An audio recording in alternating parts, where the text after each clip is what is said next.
All right, so it looks like a lot of you found out about this through our email newsletter, so that's great. I want to say welcome to everyone who's here today. Thank you for taking the time out of your day to attend our virtual presentation for West 72nd Avenue. We are going to start by introducing you to our panelists.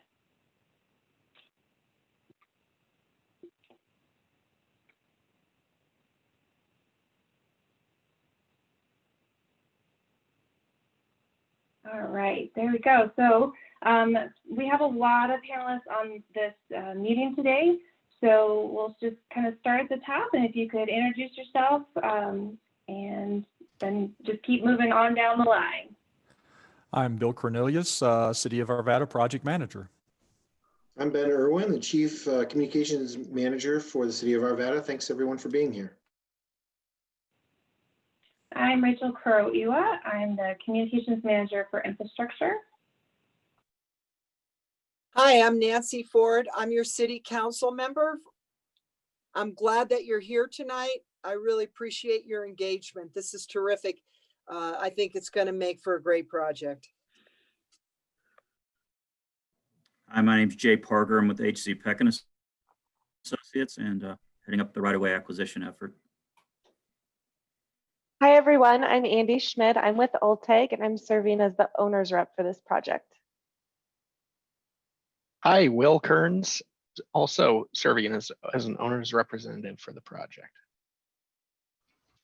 Hi, everybody. My name is Jeff Mestis. I am the design project manager working on behalf of the city to handle the design pieces of the project.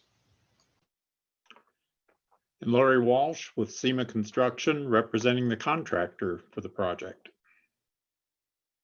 And I'm Mia Migdal, also with SEMA Construction. I'm the communications manager.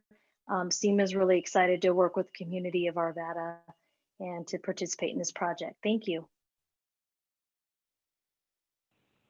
Thank you, everyone. Can we go to the next slide, please?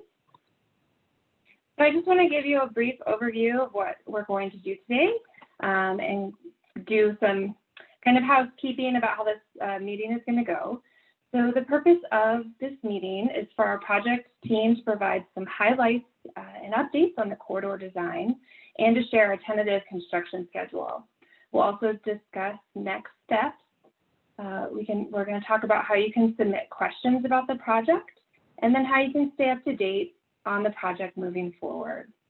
We're recording the meeting and it'll be available for viewing online a day or two after this session on our project website, which is what you see on the screen, arvada.org/West 72nd Avenue project. You're welcome to ask questions using the Q&A panel at the bottom of your screen.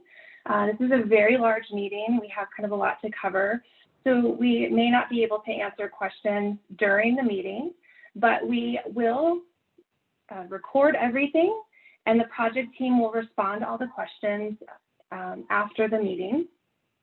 We will post the answers on our project webpage, and we'll send those answers out also through our email list. So go to that project page and make sure you're signed up for the email list. We will, at the end of this presentation, also share a digital comment card, and we would invite everyone to fill out that digital comment card, and we'll also answer questions from that. So we'll take everything, the Q&A panel, the digital comment card, and we'll put that all together and send out answers to the questions in a couple of weeks. So with those logistics out of the way, I'm going to turn the presentation over to our technical team to give you an overview of the project. Well, good evening, everyone, again. Thanks for joining us this evening. Before I get started, I would just like to give a special thanks to Councilmember Ford for her participation in this event. I know she has been involved in the project on a personal level with many of the residents out there, and so we appreciate her joining this evening to kick off this meeting. Again, my name is Bill Cornelius, and I'm a professional engineer with the City of Arvada. I work with the Public Works Department, and I will be serving as the city project manager throughout the duration of the project. My primary role is to help guide this team in the direction the city wants to go. The city has a vision that's been developed over the past few years on how this corridor should function and look. That vision includes improvements to the corridor traffic flow, improvements to intersection delay times, but most importantly, to improve the safety for the traveling public. And that does include bicyclists and pedestrians, in addition to the vehicular traffic. My role as project manager also is to make sure this vision is being realized. So it's along with the owner's rep, I'm providing oversight to the consultants, and you'll meet some of those consultants a little bit later on. But more importantly, it's to remove barriers to the team so the team can function efficiently. I'm also tasked with tracking and controlling cost and the scope of the project and making sure the schedule is adhered to. We want to make sure that we've adhered to the February 26, 22 guideline of spending 85% of the bond funds. So my role is to make sure that that happens. And last but not least, I'm here to support Rachel with her communications efforts and to make sure that your voices are heard and that your questions are answered expeditiously, excuse me. With that, I'll turn it over to Jeff to dig into these slides and to talk about some of the design issues. And go ahead, Jeff, take it away. Thanks, Bill. So as I mentioned earlier, my name is Jeff Mestis. I'm the design project manager. I work with Muller Engineering. We've been working with the city for several years now on this project. And I'm going to just probably take some time to go over the project limits and some kind of finer details about the project itself. Many of you are already familiar with the project. On the western limits of the project, we'll tie in at Swadley Court, and then we will head east all the way over to Kipling Street. So that's kind of the bounds of the project limits. And then within that corridor, we'll be taking the existing 2-lane road and updating or widening it, I should say, to have 2 lanes in each direction, as well as a center median. So the road, in effect, will get almost doubled in width from what it currently is. Along with that work would be enhancements to all the traffic signals that currently exist, Sims, Quail, Oak. And then sort of the big feature of the project would be eliminating the at-grade crossing with the railroad, Union Pacific Railroad. So the roadway itself will actually dive underneath the railroad. Starting at Oak Street, we'll start to vertically separate, and then it'll tie back in when we get over to West 70th Drive, just on the east side of the railroad. Along with these improvements, we'll be taking a lot of the existing overhead utilities and relocating those underground, as well as improving the drainage along the corridor. AJ, if you want to pop to the next slide. Thank you. So some of the benefits overall with these improvements. So obviously traffic and operations for traffic will be substantially improved. The roadway currently is under capacity, so increasing that additional through lane in each direction will substantially help that and bring it up to really where it needs to be, not only for now, but also into the future. Another huge operational component of the project would be the grade separation that we discussed. Having that road separated from the railroad crossing will substantially increase operations, and you won't have to deal with the backups from the railroad all the way over to Kipling or from the railroad back over to Oak. So that's another huge improvement and community benefit overall for the corridor. Along with the grade separation would be traffic and safety improvements along the corridor. Obviously, having a grade separated crossing with the railroad will substantially improve safety because we no longer have that component of an interaction with a railroad. Bikes and peds along the corridor will also see some major benefits. We'll be adding protected bike lanes throughout the corridor and the project limits, as well as sidewalk on either side of 72nd throughout the project limits. And finally, another benefit is drainage issues in resolving some of those problems along the corridor. Currently, there's a existing roadside ditch that handles the runoff from the roadway. We'll be putting in an offsite system that will take a lot of that water that comes from the north and capture it before it actually makes its way to the roadway, as well as having a secondary system that will capture the storm runoff that's actually within the roadway. It takes it to new water quality ponds that we'll be installing that'll treat the water before ultimately discharging into Leiden and Ralston Creek elsewhere. So this is sort of a cross-sectional look or a typical section of what the future roadway will look like along West 72nd. So if you were to just kind of slice the roadway right down the perpendicular to the roadway itself, this is kind of what it'll look like. So the top graphic that you see here kind of shows those 4 through lanes that I was mentioning, 2 eastbound, 2 westbound. They're both 11 foot in width, and then those are separated by a landscape median that's 15 foot wide. That landscape median will have obviously landscaping in it, but it also serves as left turn lanes at the various intersections that approach 72nd. So on the perimeter of the roadway is the landscaping buffer that's 7 feet wide, and that'll have trees, shrubs, and grasses throughout the corridor. Obviously, it offers some aesthetic components to it, but the other benefit is that it'll provide separation from the 5-foot bike lane that's immediately adjacent to that. I kind of mentioned some of the safety benefits on the project earlier. Well, this is one of them. Instead of having your bike lanes be dedicated on the roadway, we're actually pulling those off of the roadway and then separating them with that 7-foot landscaping buffer. This obviously increases safety for those cyclists and folks on anything 2 wheels going up and down the corridor, while still maintaining a dedicated space for just cyclists. Next to the bike lane, oh, I'm sorry, if you don't mind, thanks, AJ. Immediately next to the bike lane, we've got a 1-foot buffer, and that separates the bike users from the pedestrians. 6-foot sidewalk and adjacent to that. That kind of rounds off the overall typical section. Beneath that is pretty much the same thing, with the exception being that this is what the roadway will look like going underneath the railroad. You can see the main change here is the disappearance of that landscape buffer. We need to make some space for the abutments for the bridge structure that holds up the railroad.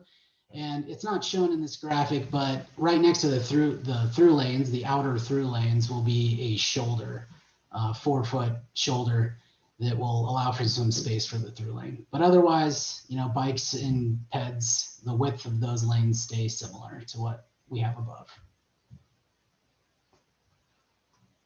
You can change slide now. Thanks, AJ. So where are we currently in the project?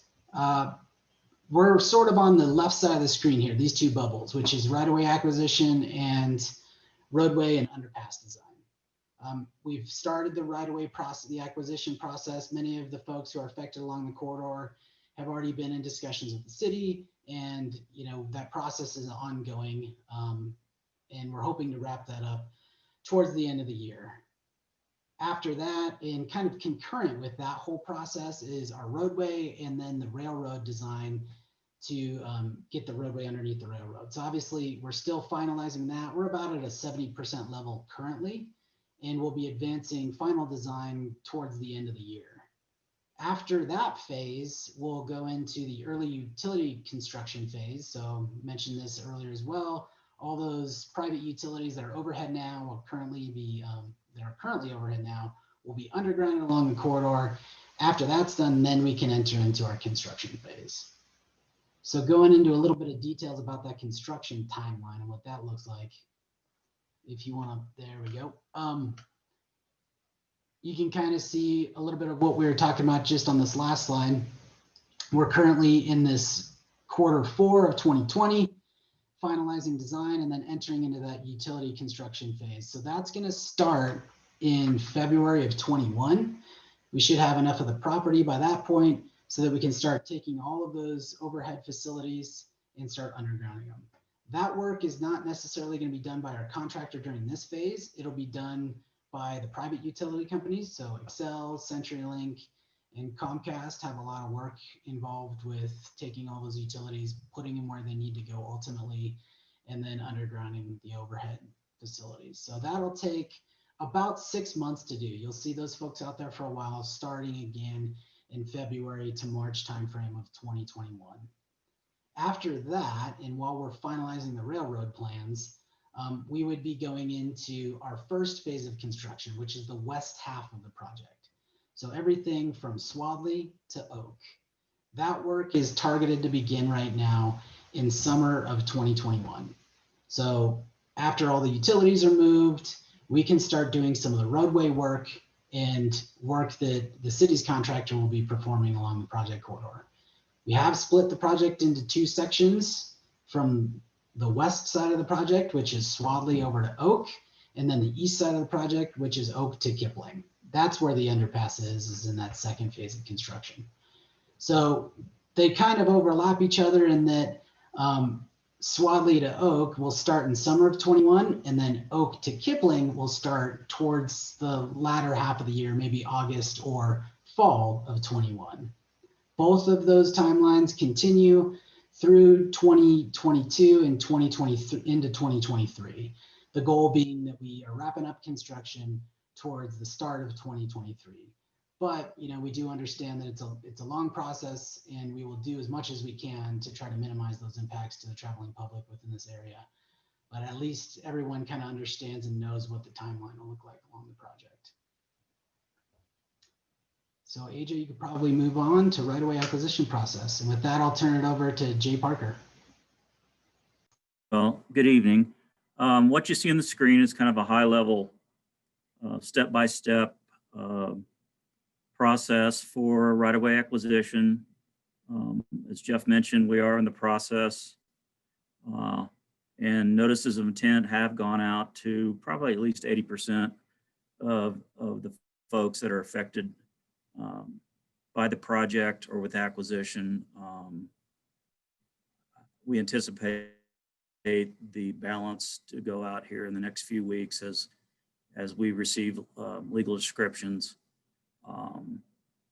Many of the parcels are already in the appraisal process. Some have been completed in terms of drafts. And as noted, we hope to start beginning the process of actually making offers and negotiating the acquisitions here within the next 3 or 4 weeks, and possibly sooner on a few of the parcels. And with that, I'll send it back to Rachel.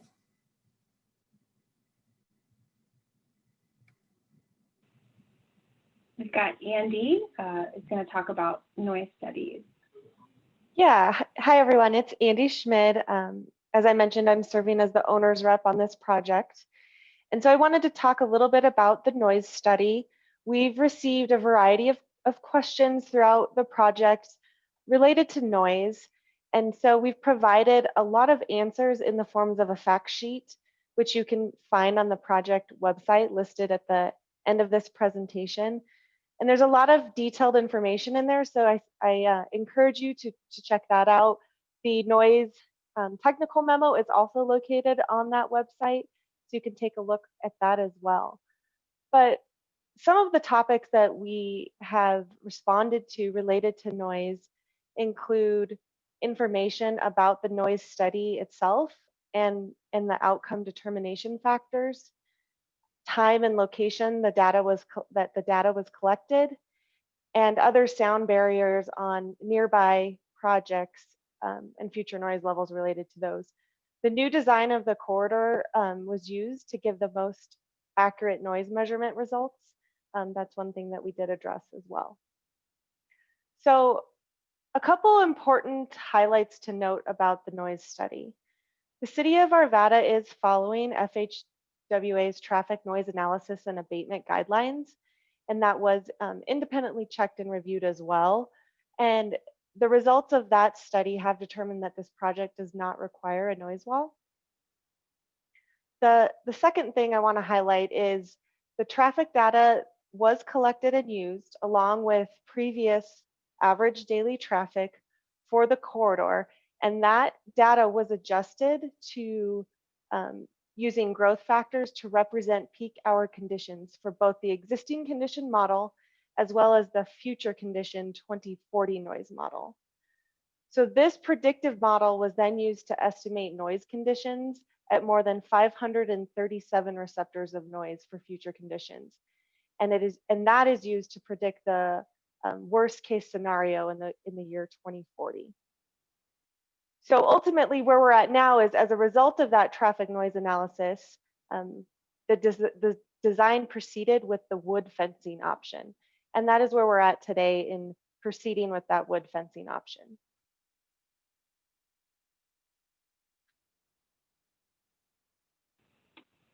Okay, thank you, Andy. So I want to talk a little bit more about the community benefits. This project, the West 72nd Avenue project, is kind of a result of community feedback. Many of you are aware that the residents of Arvada voted on a bond measure that included this project and the Ralston Road Improvement Project in 2018. But you might not be aware that the Citizens Capital Improvement Plan Committee twice ranked improvements to West 72nd Avenue as a high priority. And this project also responds to concerns that have been expressed in Arvada citizen surveys. Some of the project improvements listed on the screen, we're going to widen West 72nd Avenue between Swadley Court and Kipling Street to match the road that's east of Kipling. The underpass at Union Pacific Railroad, that will be safer, fewer backups, and also improve response times for first responders. We're adding bike lanes, sidewalks for pedestrians, upgrading signalized intersections, and resolving those drainage issues. At our last open house in November 2019, we also heard a lot of feedback from the community about congestion on Oak Street and West 72nd Avenue, kind of around Lincoln Academy, drop-off, pickup times, lots of backups. The project team was able to respond to those comments and include additional improvements to help alleviate some of that traffic congestion around Oak Street. So thank you to everyone who let us know about the conditions in the corridor. And now I'm going to turn us back over to other members of our public involvement team to tell you how you can learn more about the project and stay up to date with what's happening. Thank you, Rachel, and the entire project team. My name is Jennifer McPherson, and I'm the owner's rep helping Rachel in Arvada with notifying the public regarding this project. I just want to remind you that you can share your questions with West 72nd Avenue Bond Project through the Q&A window tonight or through the digital comment card later. You can also share your questions with us by calling the project hotline, which is 720-314-8342, or by emailing us at west72ndavenue@gmail.com. You can also visit the project website listed on the screen to learn more about the project and sign up for our project email list and fill out digital comment card by visiting the link on your screen also. After this presentation, we will be gathering responses of all the questions received by November 3rd. We encourage you to sign up for the email list on the project webpage to receive an email from the project team summarizing the meeting and answering the questions that we've received. We use this email list through the project construction to communicate about the schedule and about any traffic impacts that might affect you in your commute. Please note that the digital comment card will be closed on November 3rd, so please try to get all of your questions in by then so we can compile them and return them back to you. The project team will start working on the responses to your questions, and we will email them out to the project email list and we post them to the project website. Thank you.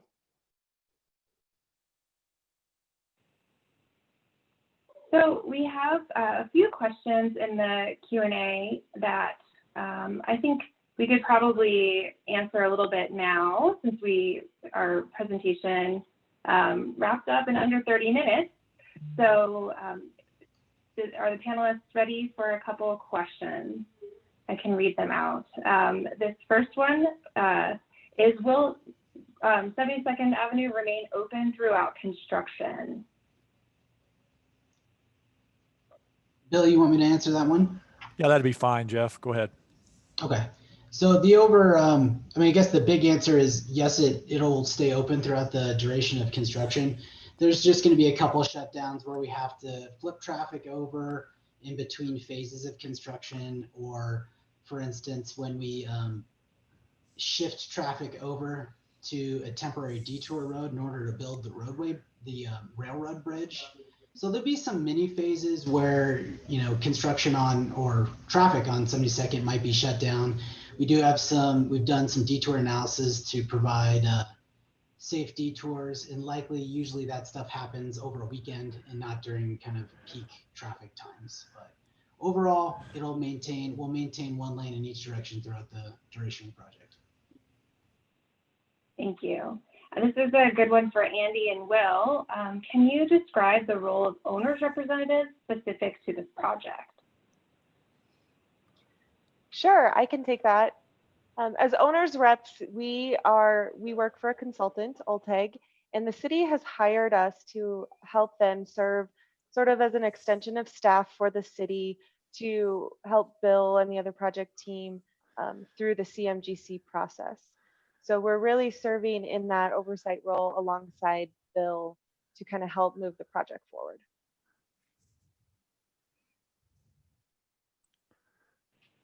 Thank you. So let's see, is noise reducing asphalt being considered for this project?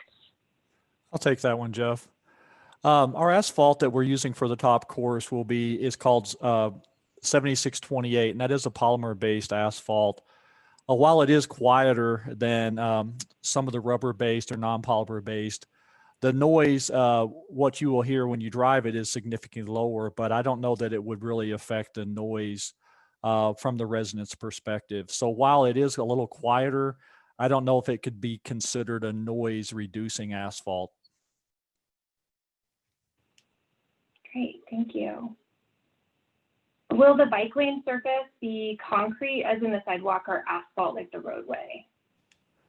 Go ahead with that one, Jeff, please. Yeah, it'll match the sidewalk. It's immediately adjacent to the sidewalk. It's separated from the roadway, so it'll be a concrete surface. Great. I'm trying to, there's a lot of really great questions, but some of them are a little bit more complicated. So we want to make sure that we get a thorough and complete answer, but we'll answer all these again in our email and on our webpage. But can anyone speak to what kind of safety precautions will be installed in the new design for school kids walking to Lincoln and Oberon? I can answer that one. We're going to be installing a new traffic signal at Quail, which is the main direction that goes up to Oberon. So there'll be a crosswalk, kind of an enhanced crosswalk there that'll be installed. It'll be timed with the signal, so they'll have safe passage across and traffic can be stopped when the crosswalk's actuated. The other improvement, Rachel kind of touched on it earlier, we did hear a lot of feedback about access to Lincoln Academy. So on Oak Street, we're putting in a rapid rectangular flashing beacon, which it's a sign, a plaque sign that flashes as pedestrians approach, along with a designated crosswalk. So that'll be enhanced as well, and some safety improvements over there. Thank you. I think I saw a couple of questions in the chat. I want to just look at that again.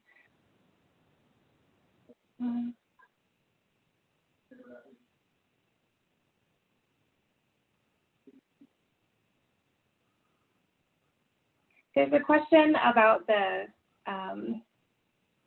how construction may affect the Common Earth Community Garden.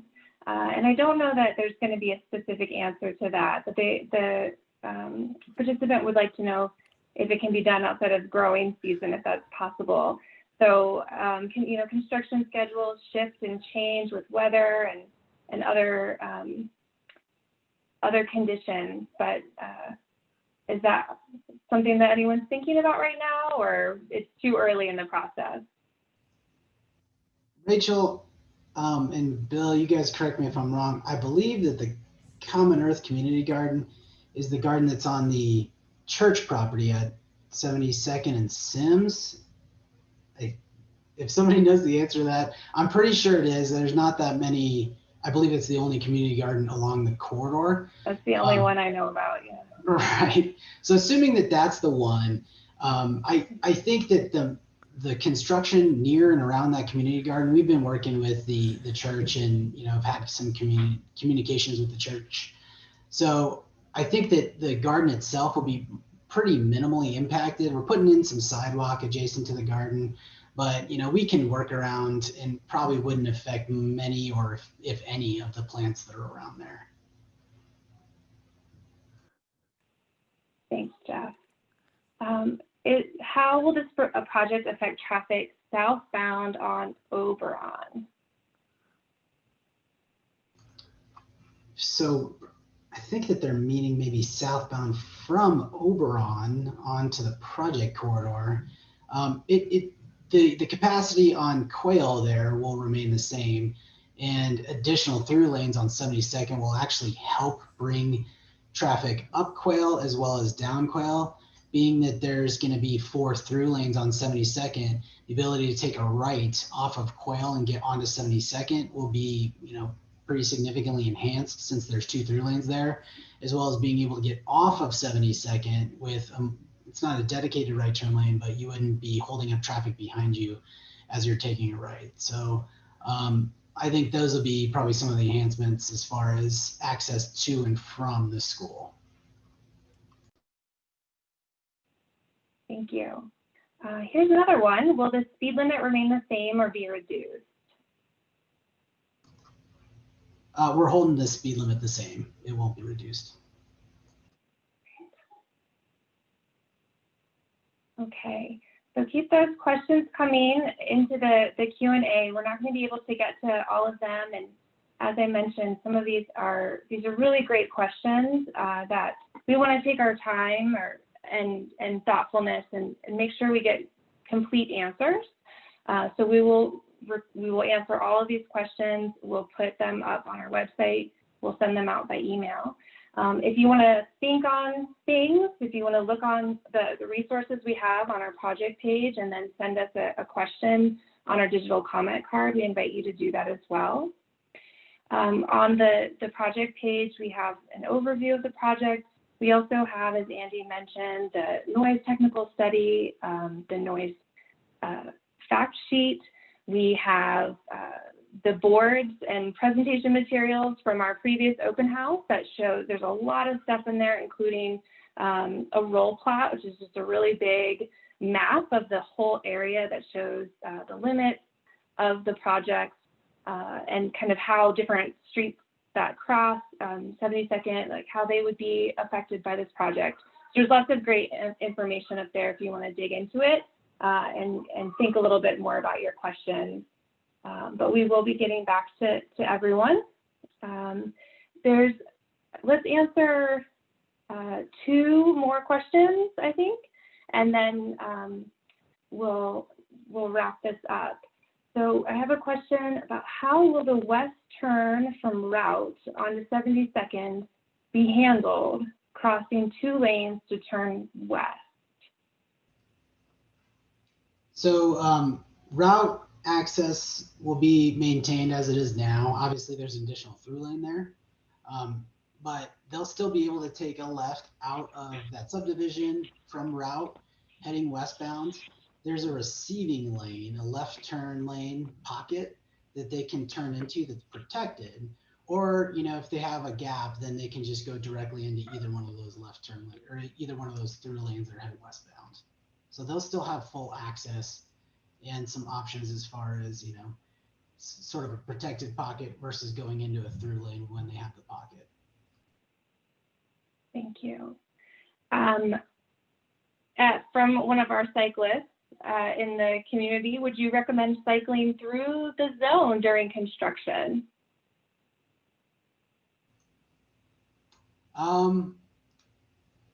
What I can say is we are actually allowing for pedestrian and vehicular movement through the entire corridor as it kind of exists now. One of the specific ways that we're doing that is we have a detour that'll go across when we're building the railroad. We're detouring the entire roadway to the north.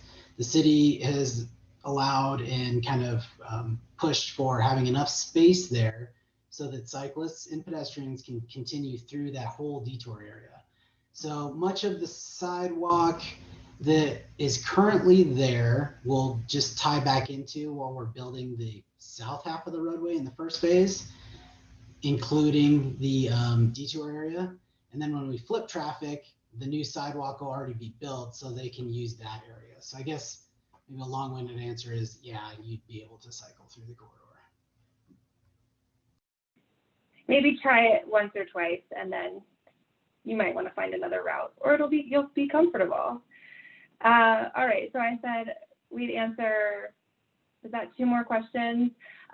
This is an easy one that I can answer. There's a couple easy ones I can answer.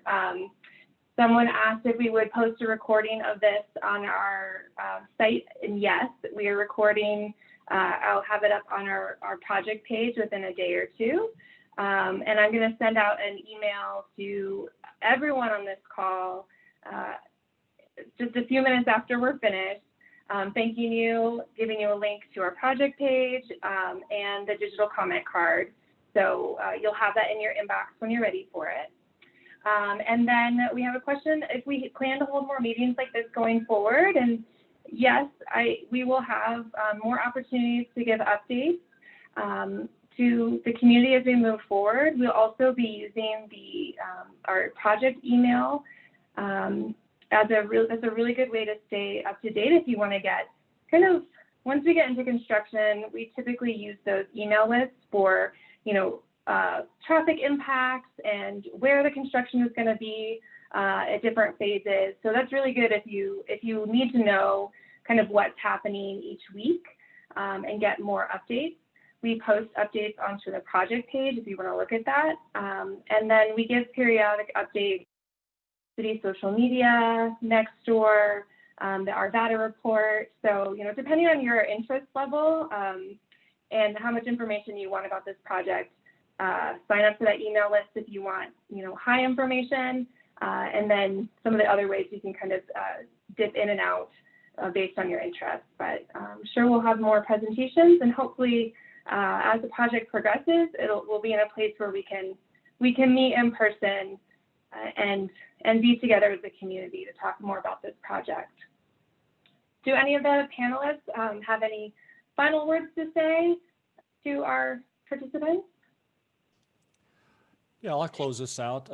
Again, I'd like to thank everyone for participating tonight, and we hope to address all your concerns in the near future. And as I look through some of these questions here, they are great questions, and they do vary quite a lot, but we'll make sure that we get those to you in a timely fashion. And again, thanks to everyone who are participating in this virtual meeting. Okay, so with that, we're going to say this is the end. We're going to leave this slide up and the meeting sort of running in case anybody comes in at the very end of our time. So participants, thank you so much for coming, spending your time with us tonight. I know your time is valuable. So we really appreciate that you would make space in your evening to share with us and find out more about this project. And we look forward to continuing the conversation. Thank you.